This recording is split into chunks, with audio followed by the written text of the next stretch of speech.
शास्त्र भी यही कहता है, कोई यज्ञ करो, कोई अनुष्ठान करो, चाहे सत्यनारायण की कथा करो, छोटी से छोटी कथा करो, पर उसमें सबसे पहले साधन अच्छा होना चाहिए। शोधन बोधन यापन, सबसे पहले दिखावा अच्छा करो। देवी भागवत को खोलो, तीसरे पन्ने को पलटो, उसमें लिखा हुआ है कथा करने के लिए क्या क्या अच्छा करना चाहिए। दूर से दूर तक बैनर लगाने चाहिए, लिखा है, पढ़ लेना घर पे जाके किताब खोल के, दूर से दूर तक। और अमेरिका में भी मामा रहता हो तो वहां तक पत्रिका पहुंचानी चाहिए, न्योता देना चाहिए। और दुश्मन को भी माइक लगा के बताना चाहिए कि भागवत हो रही है।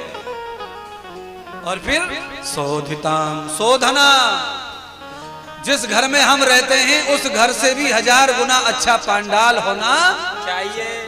फिर बोधन, अच्छी वाणी, अमृत जैसी वाणी जिसकी हो, ऐसे ही वक्ता को पंडाल में व्यास पीठ पर बिठाना चाहिए।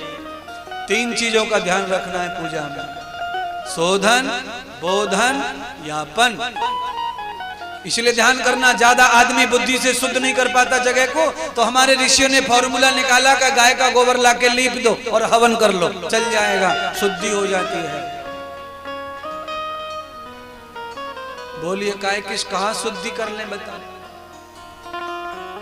शुद्धि किधर करें? कठिन है। जिस पर हमें बैठ के कथा करनी है या कथा सुननी है वो आसन पवित्र होना चाहिए। ज्यादा पवित्र आसन है पंडाल में, वो पवित्र होना चाहिए, दिव्य होना चाहिए।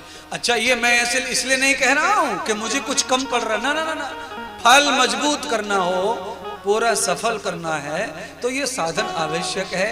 सब्जी कब अच्छी लगती है? जिसमें नमक ज्यादा भी ना हो और कम भी। ज्यादा नमक रह जाए तो भी सब्जी खराब, और कम रह जाए तो भी खराब। पर शादी हो, मकान हो, कथा हो, दुकान हो, इसमें कम नहीं रहना चाहिए। ज्यादा कितना भी लग जाए तो अच्छा ही अच्छा होता चला जाता है। लोग कहते हैं मैं तो कानों से सुनता हूं, ज्यादा पढ़ा लिखा तो हूं नहीं।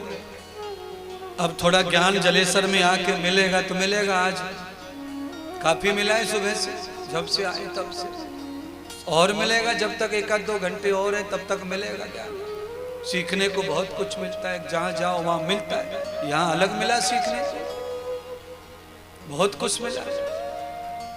जितनी जगह जाओगे कुछ सीखने को मिलेगा। अगर सीखना चाहते हो तो सीखने को मिलेगा। और मैं सीखना चाहता हूं इसीलिए रुका हूं, नहीं तो बैग में गाड़ी में इतना लेके हर समय घूमते कि जरूरत पड़े तो अपने कार्यों को सिद्ध करो, अपने कार्यों को पूरा करो।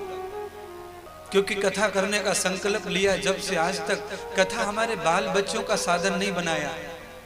कथा कोई परिवार चलाने का साधन इंद्रदेव के लिए नहीं है। कथा केवल और केवल जगत के उद्धार के लिए कथा करता हूं। मैं सन्यासी हूं, मुझे कथा बता करने की आवश्यकता ही नहीं है, क्योंकि मेरा ये न्यास हो चुका है। मेरा पिंडदान हो गया है, श्राद्ध हो गया, जिंदे पई सब हो गया है, फिर मैं ये कथा बता के चक्कर में क्यों पड़ूंगा। पर महर्षि दयानंद कहते हैं कि असली सन्यासी वो है जो राष्ट्र के लिए लड़ता है, राष्ट्र के लिए काम करता है। गुफा में जाकर भजन करना तो कोई भी कर लेगा, जिसकी कुछ जिम्मेदारी नहीं है वो कहीं भी जाके भजन करेगा। पर जगत का कल्याण कैसे होगा, जगत का उत्थान कैसे होगा? मेरे गुरु ब्रह्मानंद सरस्वती भी वही बता के गए महाराज। आपको मैं यही बता रहा हूं,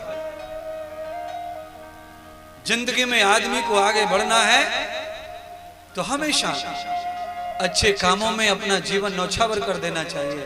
ये संसार की प्रलोभन, ये नौकरी चक्री, ये तो जिंदगी भर तुम्हें रड़ना है, इसमें ही मरना है तुम्हें। बाप दादा से लेकर पहली बार जिंदगी में ये अवसर आया होगा और इस अवसर में चूक कर दें।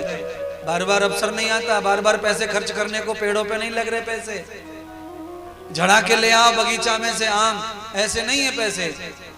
बड़ी मुश्किल से धन आता है, और धन से बड़ी मुश्किल से धर्म होता है। कौन धन धर्म में लगाना चाहता है बता? जलेसर में क्या इतने ही लोग होंगे? दुनिया भर के कलश यात्रा में देखा बड़े बड़े शोरूम, बड़ी बड़ी दुकानें हैं, क्या कम है किसी के पास? पर धर्म में लगाने के पास धन नहीं है। यहाँ से आगरा, लखनऊ, कहाँ प्लॉट खरीद लेंगे, मकान खरीद लेंगे, बंगले खरीद लेंगे और यही छोड़ जाएंगे। पर धन से धर्म जिनको करने का अवसर मिला है वो भगवान की गोद में बैठे हैं, ऐसा मानना चाहिए महाराज। धन जिनका धर्म में लगता वो प्रभु की, लक्ष्मी की, भगवती जगदम्बा की गोद में है। और जो भगवान की कृपा पात्र हैं वही धर्म की ओर बढ़ सकते हैं। भगवान ने जिनसे मुख मोड़ रखा है उन पर धन चाहे जितना हो सकता है पर वो धार्मिक नहीं बन सकते और धर्म का कार्य नहीं कर सकते। सुनिए, धन के 1000 पैर बताते हैं बुजुर्ग लोग।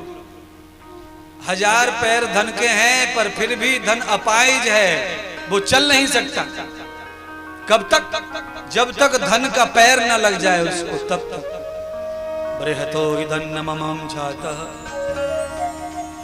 वेद स्मृति श्रुति,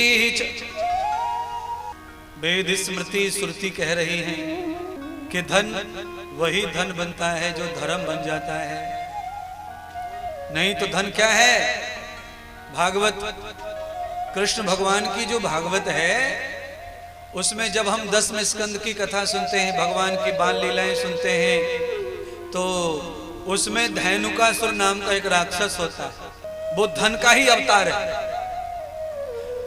पैसा जब धर्म में न लगे, संसार में लगे, तो वो धेनुकासुर बन जाता है, राक्षस बन जाता है।